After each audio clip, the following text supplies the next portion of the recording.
When you're up against a hostile room of people who don't want to be there, you need real strategies that get results.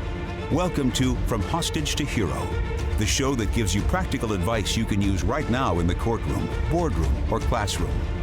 Learn how to move your unwilling audience to one that is invested in what you're saying, eager to participate, and engaged in the process. Learn from the attorney whisperer herself, your host, Sari. Hey there, welcome to another episode of From Hostage to Hero. How are y'all doing? We're getting into the new year. Can you believe it? We made it into 2021. Well, we're here and we're talking today about motive. Now, before we do that, I want to remind you that you can join the From Hostage to Hero Facebook group. That is our free Facebook group where you want to talk about the podcast and you can talk about the book. In fact, if you love the podcast, would you please give us a review? You can just hit the 5-star review.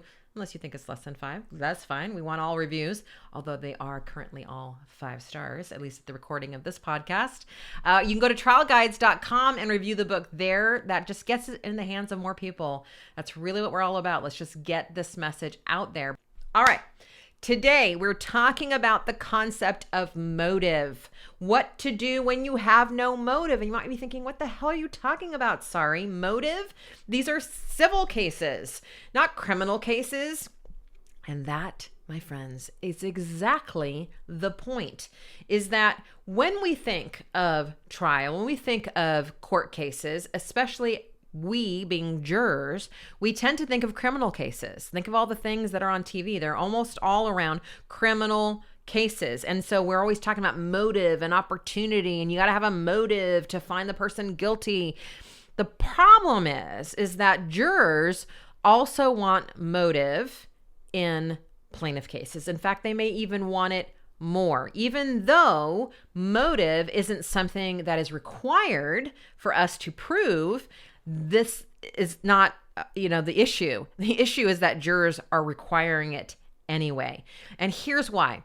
Jurors really have a problem, as I think most of us do, maybe plaintiff attorneys don't, but, before we were in this world, of really penalizing or punishing accidents or mistakes. All right. So if for some reason we feel that the person didn't mean to do something, we give them a pass. And as you all know, that's a problem in our cases, right? When we don't have that motive to prove the piss off point is what I call it, then our cases become much harder to win because of that lack of motive. The second reason that jurors want motive is because of defensive attribution, right? So, and this is a little bit different. Normally when we talk about defensive attribution, we talk about it in terms of not telling the story, for example, from the plaintiff's point of view, because as we walk through all the things and the decisions, the steps that the plaintiff took on their way to injury,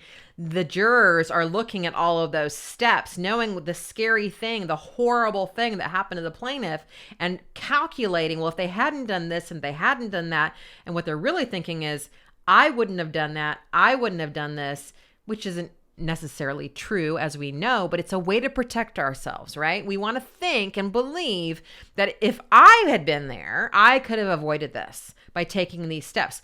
Here it's a little different. I always come back to the quote by Rick Friedman that says we used to look at the plaintiff, sitting there in the wheelchair and think, man, that could have been me. There, but by the grace of God go I. I mean, I could have just been walking down the street and somebody just barrels around the corner and hits me. But now, with tort reform, we look at the defendant and we think, there, but by the grace of God go I. Man, we have a sue happy culture. People sue for any little thing. If I accidentally do something, if I make a mistake, if I didn't mean to do it, but I hurt somebody's going to come and sue me for millions and millions of dollars. So in that way, jurors also want a motive, right? They want to feel like it's only okay to punish someone who meant to do it, because otherwise that could be me, right? We all make mistakes. Shit happens. And so this concept of motive is a real big one, is it not? It's something we have to deal with as plaintiff attorneys. So here's what I want to say to you. If you have a motive, I mean, your first step is to always look for motive, right? I think we miss this step sometimes. We're looking at all the other things in our case, but I'm always asking, well, why? Why would they have done this? Or why wouldn't they, in many of our cases, not have done this? Why wouldn't they have put the safety rules in place? Why wouldn't they have followed the protocol? Why wouldn't they have warned or guarded or, whatever the case may be? I'm always looking for the why, because when you ask that why question, why didn't they do the thing they were supposed to do, or why did they do the thing they weren't supposed to do? Oftentimes that will lead us to a motive. Most of the time, as you know, that motive is money, because it costs money, because it saved them money, money or time, because it was too much to deal with. It was too much of a hassle. So there you can find motive. And if you have the motive, you want to definitely use that and bring it into your case strategy, into your case themes. Sometimes we want to come right out with it. Other times we want to hint at it. Really depends on your case. But the first point I want to make is, if you've got the motive, fucking use it for sure. And that's where a great trial consultant or a focus group, or if you're in the HTH crew, your crew members could definitely help you, is just bring in a case and ask, is there a motive here? And what is it? And that will get us started. And then we start to look at how to massage it. And by the way, that is part of what your subscription pays for. You get to have a hot seat with me every month if you grab it first. It's first come, first serve. And you get 25 minutes with me to just talk through your case, whatever you want to talk about. So get in the crew. All right. The bigger question, though, which is what the point of this podcast episode is what if you don't have a motive? What do you do then? Well, here's what you don't do. And I've seen this backfire almost every time. You don't fucking manufacture a motive, right? You don't try to come in and say that some country doctor who's been working there for 30 years and is respected in the community suddenly went rogue and decided to carve up somebody's liver on purpose, or whatever the case may be. Sometimes because we're so attuned to, I've got to have a reason for why this guy made this mistake or this gal made this mistake, that we start manufacturing motives, and jurors can see right through that. We definitely do not want to get into the space of manufacturing motives. So avoid that. So what about if we don't actually have a motive? So I'm thinking of cases like car crash cases or doctor med mal cases where, it is a good doctor. It is someone who basically didn't do anything necessarily wrong on purpose, right? They looked down for a second.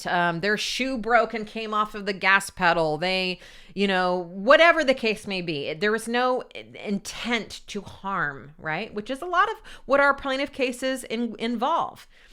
In those cases, this is really important that you get this. You want to focus on the violation of a principle or a rule. Right? So this is where I think of Ed Capozzi's work in proximate cause. Ed Capozzi, if you know him, great attorney from New Jersey, and he uses the blocks, right? The domino. He's the one that wrote the domino theory. And he talks about how if you take this one thing out, none of the other things would happen. Right? So if you take out this one safety rule they didn't follow, then none of these other things would happen. The injury, and then the result of the injury, and all of the healing, and the having to go back, and whatever it may be. If you focus on that one piece, or sometimes there's many pieces, and you take those out, and that's what's so great about the domino theory, is he knocks over the first block and it doesn't hit over the other ones, right? It shows it stops here. That's how you get jurors on board. For example, in a rear end case where the person's like, I just looked down for a second, or they came out of nowhere. What's the block we're looking for that would have avoided this altogether? Well, it's the fact that, what have we all been taught since we took our driver's license test at the age of 16? At least I was 16 when I took it. You leave enough room.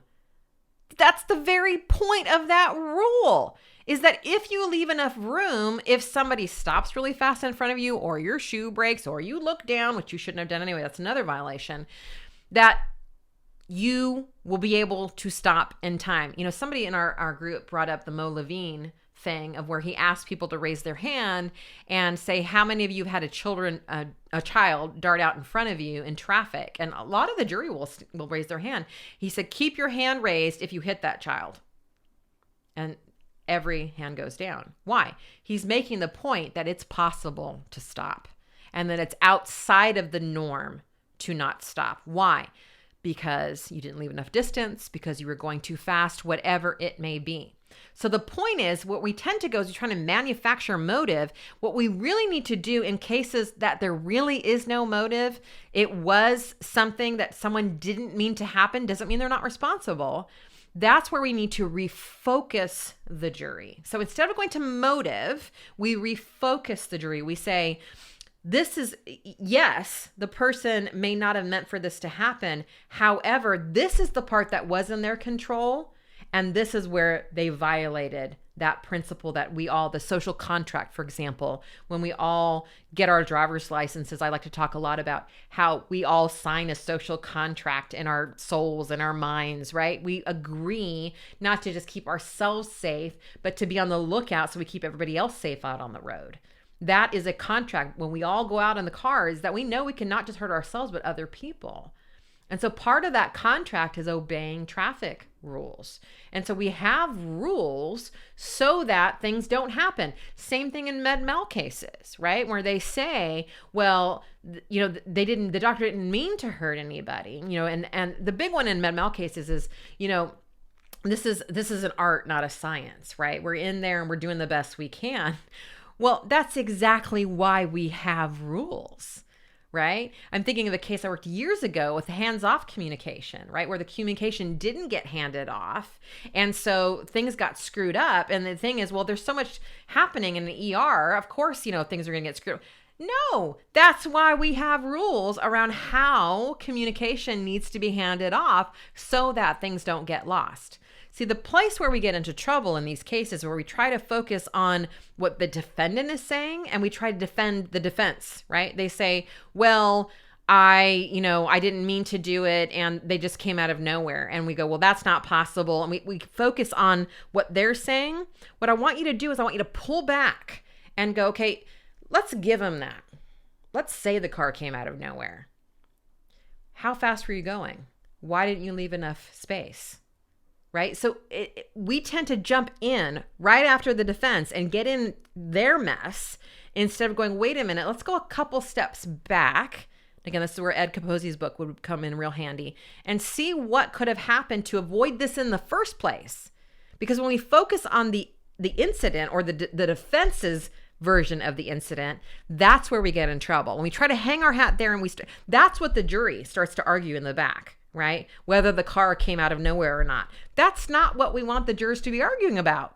We want the jurors to be arguing about the fact that we keep a proper distance so that if cars come out of nowhere, so that if somebody stops real quick, you can stop.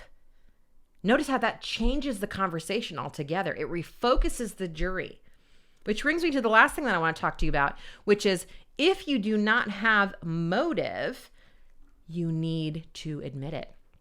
That actually increases your credibility. So in med mal cases, you need to say, no one here is saying the doctor meant to harm her. Or in your rear end cases, no one is saying that she wanted to hurt the other driver. That makes you look smart and important. And this is where, again, we go back, we backfire when we try to manufacture that motive, because the jurors, are not thinking of the person that just got hit. They're thinking, I could have been that driver. And so when you're saying no one's saying that she meant to hurt that person, you're saying to the juries, no one's saying that if this happened to you, you meant to do it.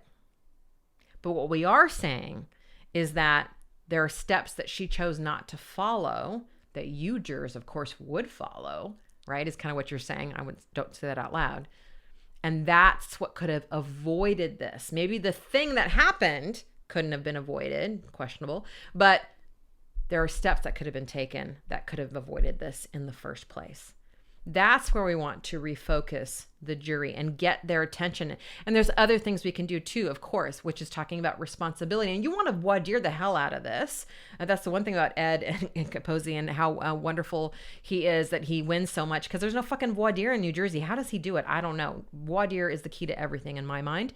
But you want to voir dire this. You want to talk about, can you hold someone accountable if they didn't mean to do it? Right? Are you able to do that? Let's talk about that. Why do we leave space between vehicles? You're going to want to get all of that from the jury. So the jury says, so that you can avoid accidents.